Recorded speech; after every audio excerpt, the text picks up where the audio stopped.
Hi, everyone. This is Michael Jellin, and welcome to the BRG Global Applied Technology Podcast. The GAT team, as we call ourselves, are a globally distributed team of software engineers, data scientists, graphic designers, and industry experts who serve clients through our BRG Drive analytics platform. We're helping some of the world's largest and most innovative companies and governments transform data into actionable insights. Today, I'll be speaking with Octavia Threlfall, Tavi, from our BRG GAT team. Tavi is a senior associate with over 5 years of project and team management experience.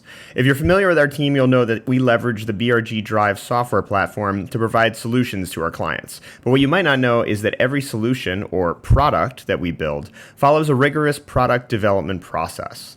In this conversation, Tavi introduces this process and speaks about how important it is to ensure that our software products are viable, a good market fit, and competitive. As always, if you have any questions, please email us at gat@thinkbrg.com. And with that, let's jump into this conversation with Tavi. Hi, Tavi. Hi, Jellin. Good afternoon. It's a pleasure to be talking to you today a little bit about our product process. Could you tell everybody a little bit about who you are and how you came to work in this team? Absolutely. It's a pleasure to be talking to you too. So my name's Tavi. I've been with the GAT team for about 3.5 years now. I actually started as an executive assistant for the team, but as I took on more responsibility and project work, I progressed into an associate role. I'm from London. I studied marketing at university in Manchester. And yeah, I've been really lucky to be involved with the GAT team, so many different people to learn from. So I know you spoke to Julie, who's from a nursing background, Kevin's an engineer, and then you've got Matt, who's a designer, and different projects as well. I've been working on government projects, healthcare projects, and also internal projects, so our sales pipeline and our product process, which is what we're going to talk about today. Exactly, yeah, and it's been great spending time with you in the Middle East, working on some of those projects. You've really seen the team grow and change from the beginning point where we were really just developing a platform that tried to be everything to everyone, and you were really the spearhead in leading us towards moving into this product focus type of an area. So do you want to talk a little bit about, at a high level, what is the product process and why have we switched over to start working with products rather than just a more broad software platform that has a lot of different services and utilities? Sure. So yeah, you're right. The product process is very new to this team, and we've made the switch rather than having one product because Drive is kind of one big solution for everything, and it's difficult for clients to see how it could specifically help their needs. So we've chosen to split it out into specific products so we can have different use cases, different demos, so it can be a bit manageable for clients. Yeah, I think that's absolutely right. I mean, there's some clients we have in financial services who are using this certain configuration of forms and workflow and analytics in a completely different way than our clients in healthcare are using that same kind of set of tools. So if you were to do a demonstration for a client in the healthcare industry using financial services data, it really doesn't make a whole lot of sense. They want to see something that is very relevant to their data specifically. And so while you've been developing this product process, where do you start, or how do you start to put something together so that we have stages and we can make sure that these different areas are focused and meeting a very specific client need? Firstly, you need to ensure that the products are created to fit an actual customer want and need. And then you need to make sure that the product features are always focusing on that need. So you want to prevent scope creep. You want to ensure that your resources aren't wasted on different research. And so ultimately, you're making sure that you're not building a product that ends up no one wants it, no one needs it. You're building something that people actually will find useful and that will sell in the current market. Yeah, and I think that's very important, and that's a lesson we learned the hard way. I think being out in the marketplace and working with clients, when you hear that they have a certain need, we want to just jump in and try to meet that need and build that service or tool or product for them specifically. But usually we lose sight of the rest of the marketplace, or being able to generalize that, take a step back and see if it's something that is a problem that lots and lots of other clients have been experiencing as well. So where do we get started in this process, or what's the beginning of it? We have 8 stages in our product process. So the first 3 stages act as market checkpoints, and that's discover, define, and design phases. And they're basically there to make sure that we are meeting a need and that there's a market for the product and that the product features align to that need. The next four stages are the product life cycle. So that's develop, deliver, drive, and decommission stages. That's where we'll do the making, the marketing, and the upgrading, and finally the sunset of the product if necessary. The eighth stage at this point it's not applicable to all products, but it's equally very important. So if a product does not meet the specifics of the first three stages, it should go into desist, which is when you stop making the product because it's not viable.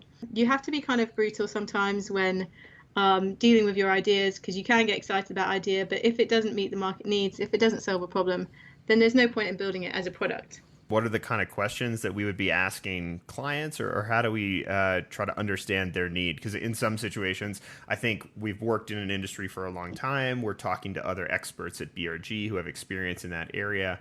But what are the real ways that we get underneath the surface to understand what the real problem is that they're trying to solve? I know there's that famous quote that Henry Ford always says, that if I gave people what they wanted, I would have given them a faster horse, something like that, rather than building a car. What are the ways that we understand from a client what it is that they really are trying to solve? So the first phase is the discover stage. And at this point, the product really is just an idea.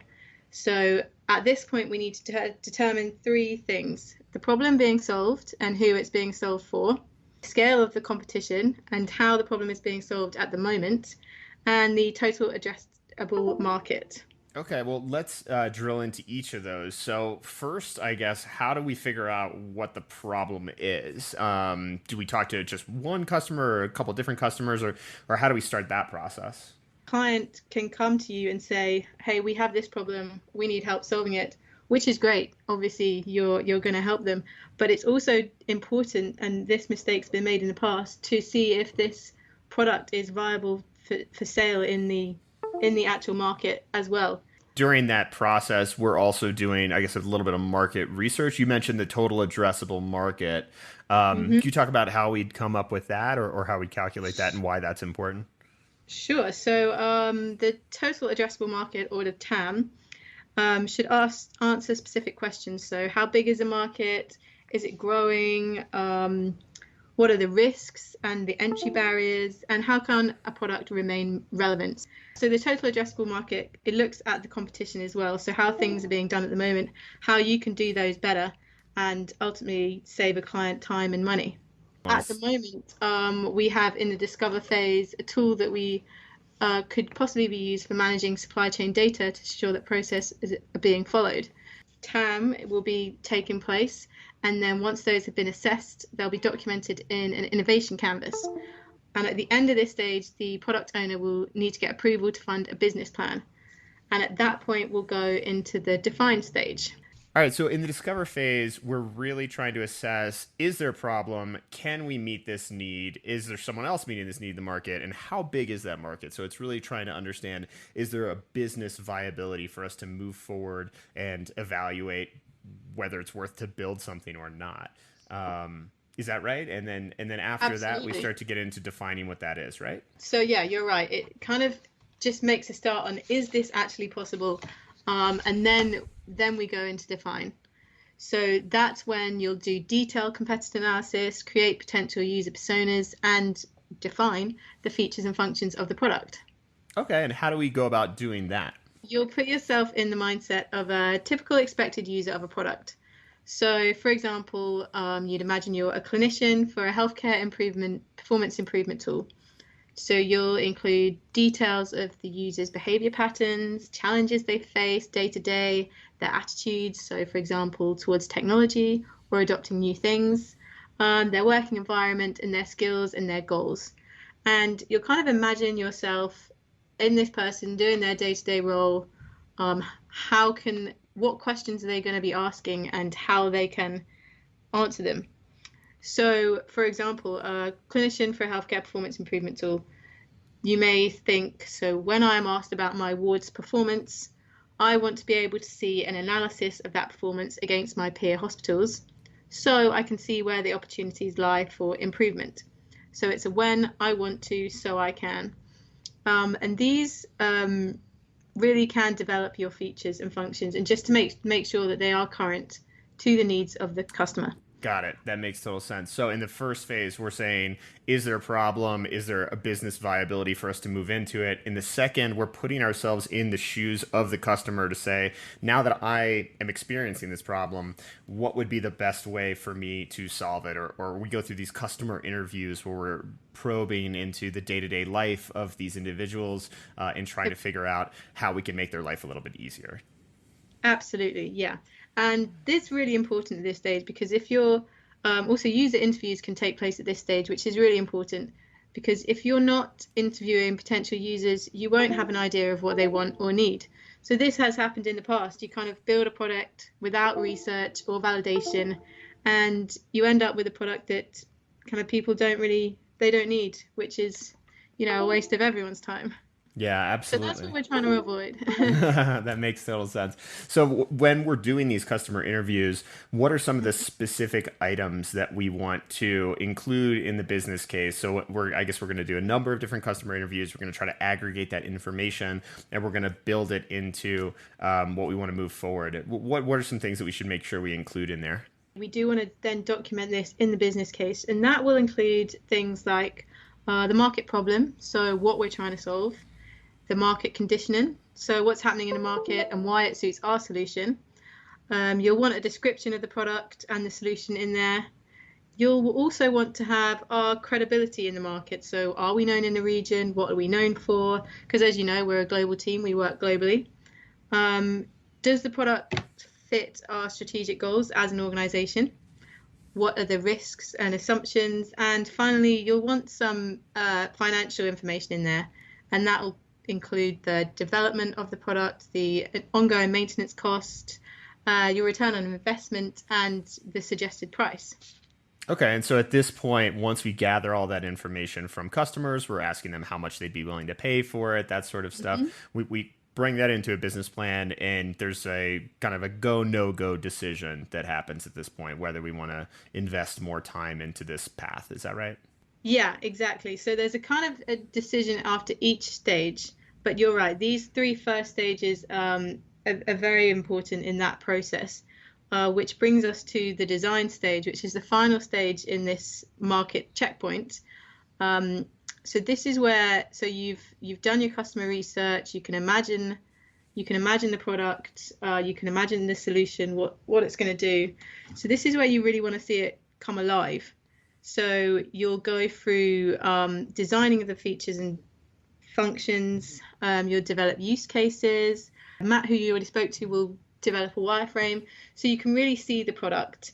Yeah, and I think that this is a very important phase for clients because I think at this point we would start to work together with a couple of them in a small focus group to understand what the ideal way of using this, what the user experience would be. And I do know from speaking to Matt that this is it's a very challenging moment for him, and he really tries to take a big, wide perspective on what the best possible use case could be or the best way to work through solving this from a technology standpoint is. And then sometimes we present this to clients and you get mixed reviews on that, so I think there's a level of refining that goes into the wireframe as well. Absolutely. And that's where you can really develop your USP, because once your clients are seeing what you've got, they're asking questions, they're seeing how this is better, how it's different. And also on the other side, you're right, they're saying, actually, no, we don't need this, we need this instead. So yeah, I'm imagining it's very tough for Matt, but he's great at what he does. Cool. And so during this phase, as we're going through and designing, we're keeping in mind the idea of putting ourselves in the shoes of the customer and trying to think about this from their perspective. Is there any sort of like official documentation that goes along with that, or is there any way that we try to ensure that this wireframe is meeting the needs of the client? Yeah, so we have a value proposition, which is a document that needs to be completed, and that kind of determines who the target users are, what their needs are, how it's different from the competition, the USP, what our clients think of the product, and all that information will come together. And this is where, the final market checkpoint, this is where approval is granted, or when the decision is made to should we proceed this product into development, or should we go to the desist stage? Okay, and so it seems like we've already invested a ton of time in customer interviews, trying to scope the market, understanding what the competitive analysis is out there. So all of that goes into this before we even give this product any sort of wings to go into the development cycle. Is that right? Absolutely. It's a rigorous process, but it is useful and important. It's interesting because we're going through user interviews with one of our products at the moment in retrospect, that's already been developed and delivered, and just documenting in the product process. And it's actually very interesting because some of the assumptions we made were not the overall outlook of the client. So yeah, we just want to avoid that kind of thing in the future. Yeah, it is a challenge. I know that we've adopted this product process after already having some things out in the marketplace and after having already sold a few things. So we are trying our best to align all of our existing products to that. And in some cases, the assumptions that we made at the beginning might not hold true when we start doing real customer interviews and following a rigorous process. Absolutely. And that's definitely what we're trying to get into motion at the moment. Yeah, so now that we've wrapped up those first three phases, which really are focused on validating whether or not this is something we want to invest more time in, it seems like there's a fundamental shift as we move into the development cycle where now a different set of team members are involved. Probably the way we have to manage the development is going to be very different. Yeah, absolutely. Now we have made a decision. We are going to proceed with building this product. So this is the develop stage. So this is where detailed design plans will be made, the features will be confirmed, and basically the user interface will be built, all the while ensuring that the original needs of the product and problem to be solved is still being met. So I actually did a project management course last year, which I know is project, but it kind of links to this. So it was agile, and we learned about Moscow prioritization. So that's your must-haves, which is a non-negotiable product need. Your should-haves is what you should have, but it's not vital. Could-have is kind of, well, it speaks for itself, really. You could have them, but it will be little impact if it's left out. And will not have. So this is kind of the same as nice to have. Could have is the same as would be nice to have.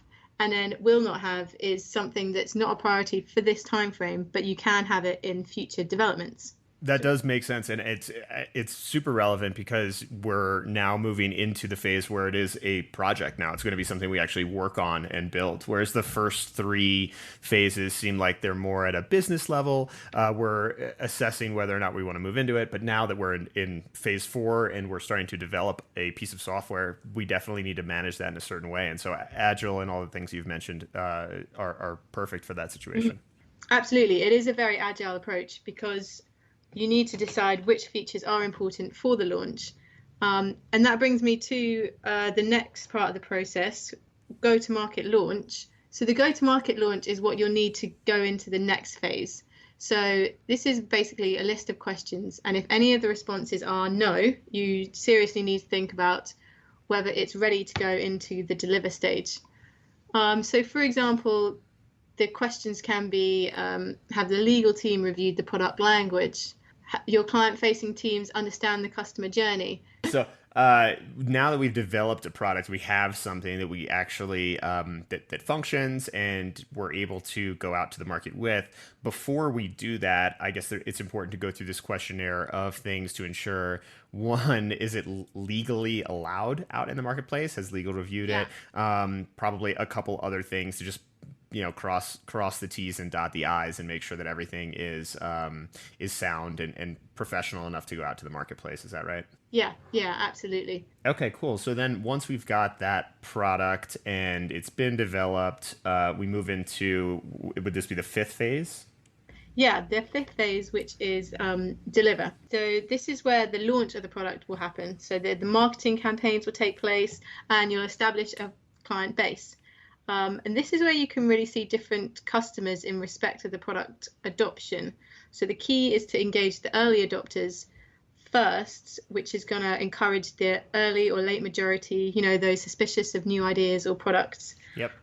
So for example, we at the moment we're going through this stage with one of our products, And we're using Google AdWords to kind of assess what people are searching for, assess the current appetite, get the keywords out there and see what sticks, basically, which is really interesting.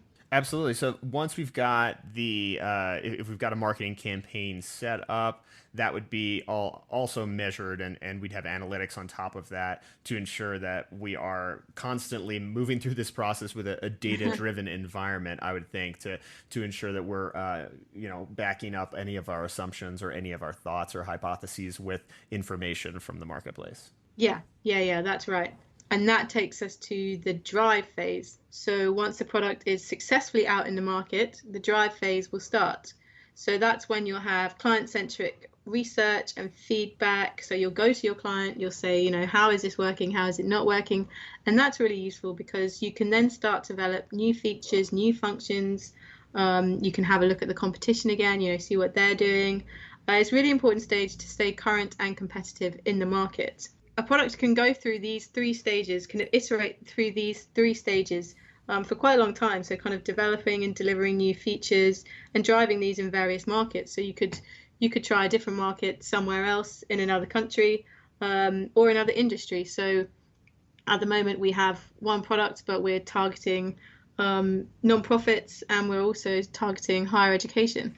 So that will kind of keep going through the product lifecycle when you have new features and functions. And so this is the place where products stay for the longest. As long as there's a market need and things are evolving and changing in the marketplace, we're constantly monitoring what's going on, talking to our customers, understanding if their needs are changing or what new features they want, and then going back to the developers, incorporating those in as new features, delivering them, testing them, that sort of thing, right? So most of our products kind of stay in this like 4, 5, 6 develop, deliver, drive cycle for most of their life cycle.